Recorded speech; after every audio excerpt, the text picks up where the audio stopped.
Hey everybody, I have a video here for you today, and I'm going to try to keep this short, but I wanted to share this for many reasons. One, this could be the oldest ritualistic burial coming from the ancient United States. Two, it's a little bit of lost history. Three, I don't know if there's anything really about this on YouTube. And four, I found a good clip to go along with it, but we are going to head down to a site called Warm Mineral Springs in Florida, and this is located near Northport, I guess, and any of you in this area that have any info can chime in. But in the sinkhole, and this is pretty circular, but there was the remains of a 10 or 11,000 year old skeleton that was buried in a ritualistic fashion with stalactites covering the body. And there was discoveries made in the 1950s and further made in the 1970s. And I'll just talk about one of those gentlemen here coming up very quickly here. But of course, what we know is Florida looked a lot different. At the end of the Ice Age, the ice pack reduced the ocean levels, so these continental shelves were exposed, and Florida looked totally different than it does today.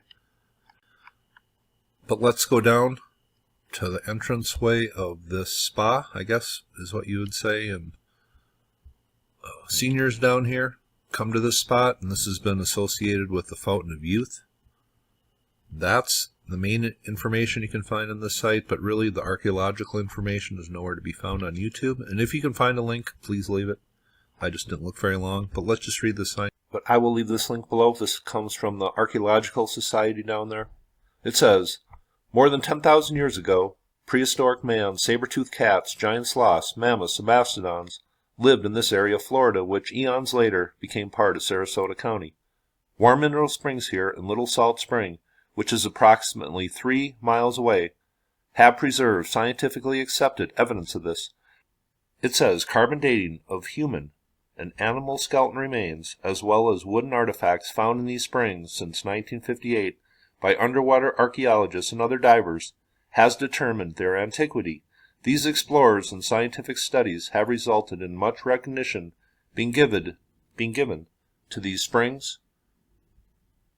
Here is a look.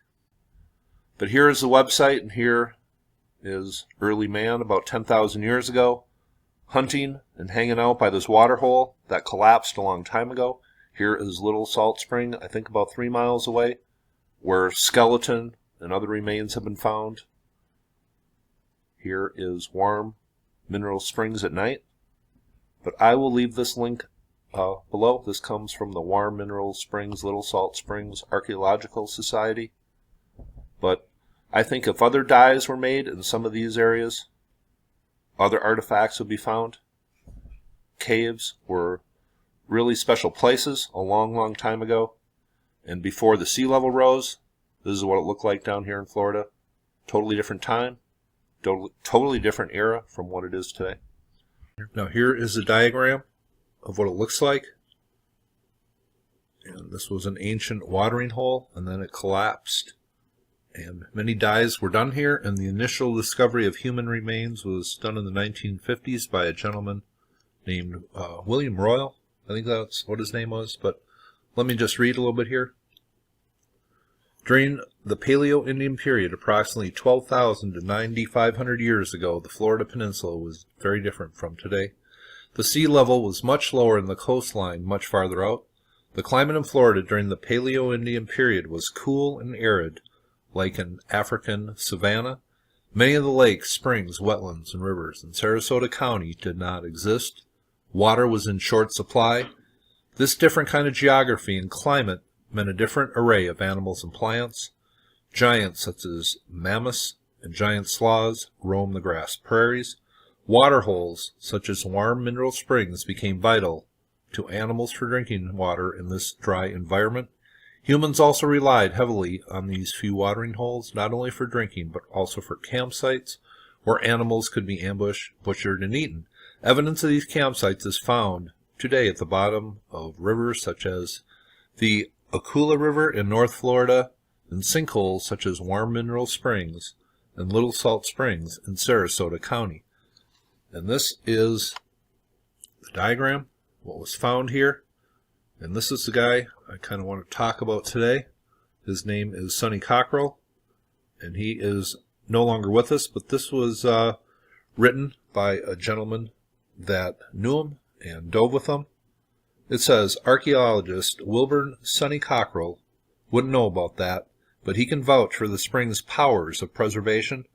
Cockerel made innumerable dives into the pitch-black 230-foot depths and came back with a variety of bones and fossils, including the remains of an 11,000-year-old Paleo-Indian hunter that he found on a ledge 40 feet down. Almost single-handed, he has made the sinkhole one of the most significant underwater archaeological sites in the world. And I just don't see that much written on this story, and that's why I wanted to bring it to you. It says, like most such pools, Warm Mineral Springs was a cave until its ceiling fell in during the Ice Age, 30,000 years ago. Unlike most others, though, it is fed with 20 million gallons of mineral-rich, 92-degree water that gurgles into from an underground spring.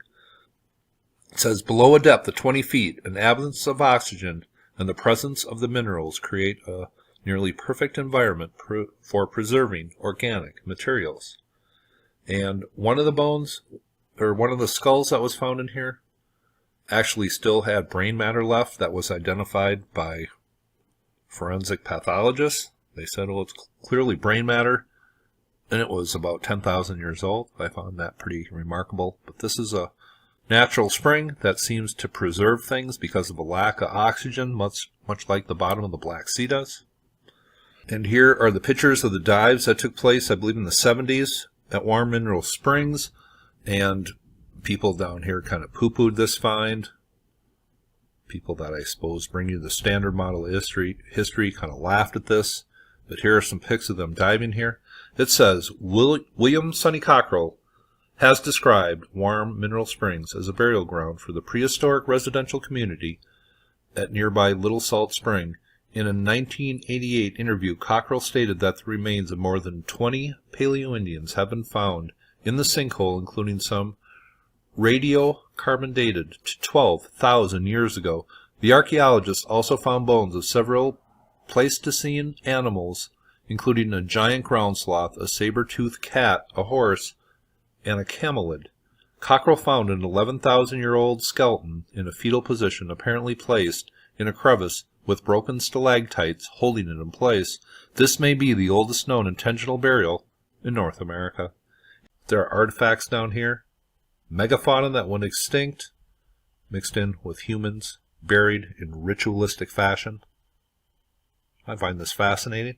This is dated from exactly the same time Göbekli Tepe was buried. Did this water rise at one time? Did it catch him totally off guard? Sonny Cockrell, who made the discovery at Warm Mineral Springs, he passed away, and this is in memoriam of him. I just want to read a little here. It says, Wilburn Sonny Cockrell, a pioneering American maritime archaeologist, has passed away at 73. Cockrell was notably one of the first underwater archaeologists to be concerned with human origins and the early peopling of the Americas rather than shipwrecks. As Florida's state underwater archaeologist, Cockrell also taught maritime archaeology at Florida State University. These courses began in 1973, the same year the Institute for Nautical Archaeology was founded, and 3 years before it partnered with Texas A&M University, making Cockrell's Florida State classes among the first accredited maritime archaeology courses in the world. The same year, Cockrell's excavations at Warm Mineral Springs located human remains that were over 10,000 years old. But this is a guy that Graham Hancock, I think, would really appreciate. He knew the value of diving in sites that were flooded at the end of the Ice Age because he knew humans that were alive in this time period populated the areas that were flooded when sea levels rose about 11,000 years ago. It says, his early research into Paleo-Indian landscapes had a great impact on the development of the field as he influenced both the theory and practice, though advocating landscape-based study to contextualize cave sites many years before landscape theory became popular in archaeology. At a time when most underwater research was nautical in theme with a focus on shipwrecks, Cockerel was among a handful to take up the difficult challenge of the submerged ritual and habitation sites of the earliest Native Americans. As the state's underwater archaeologist and an early member of the Advisory Council on Underwater Archaeology, he greatly influenced ethics in maritime archaeology in a period where treasure hunting was better funded and had a larger platform than archaeology. But this, I will leave this link below. It just gives a little history, and this is a guy who knew the importance of where to go to find the earliest settlers in the United States, and he might have found the earliest ritualistic burial in the United States, at least that is documented. Now, those of you who have been subbed to me for a while know that I have used the clips from the show In Search Of a few times. Now, Leonard Nimoy, I think he had a great part in getting a lot of people interested in ancient history and lost history. He actually had a little conversation with Sonny Cockrell. Leonard Nimoy was on the cutting edge of this lost history over 40 years ago. I just want to play that clip for you here. Confirmed when Florida scuba divers found human skeletons and cave dwellings underwater. Warm Mineral Springs, a popular health spa, is a 250-foot deep sinkhole. When divers stumbled upon remains of a community now submerged, the experts dismissed it all as a laughable hoax. Sonny Cockrell, Florida state underwater archaeologist, proved the experts wrong. He created an elaborate videotape system to record every dive and eliminate any possibility of fraud. He confirmed the amazing fact that these caves were dwellings. Well, the fact that we have a human burial, an intentional human burial, a man buried with his favorite tool, the spear thrower, with stalactites placed in to cover up the burial crevice, indicates that that was at one time dry. Cockrell found an 11,000-year-old human skull, preserved by the oxygen-free mineral water. His discovery offers new proof for Noah's flood.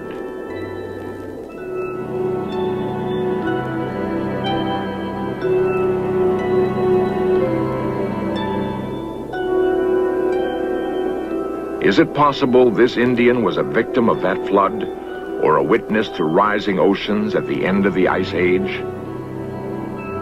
It depends upon whether or not the sea level rise occurred rapidly enough to be noticed by the people.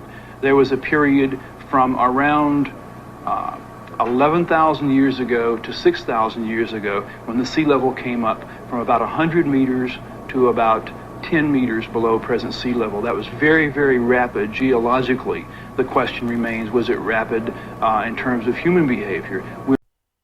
But I'm glad I found that clip from In Search Of. It's good that we can give some recognition to some people that deserve it in the field of ancient lost history. Sonny Cockerel's one, Leonard Nimoy's one, and I wanted to mention Art Bell in my last video. He passed away last week. Over the hump, and Pahrump as we call it here in Las Vegas, maybe 20 miles away as the crow flies. I've played golf many times in Pahrump. But Art, I had a chance to talk or chat with about a year ago, and I was glad I did. His show, Coast to Coast, was probably the first place I listened to Graham Hancock speak. So Art, rest in peace. And I'm glad I could bring you this video today. This isn't a story that is widely well known. I'm glad I could bring it to you. But I just wanted to show this pic. This is Bill Royal, and I believe it was in 1958 that he made some discoveries while diving here that really kicked off the interest at Warm Mineral Springs. And when him and Sonny Cockerel were making these discoveries, the people kind of laughed at him and said, well, the earliest known people we have coming to Florida was about 7,000 years ago. Well, these guys kind of rewrote the history of early Florida, and they should get some proper recognition. But this is the site, Warm Mineral Springs. When Florida was a much drier, more arid place, this was an important watering hole for people that were living here. They had tools, they hunted, they buried people in ritualistic fashion. This is history that should be talked about, and I'm doing it today. Hope you thought that was cool, and you all have a very nice day.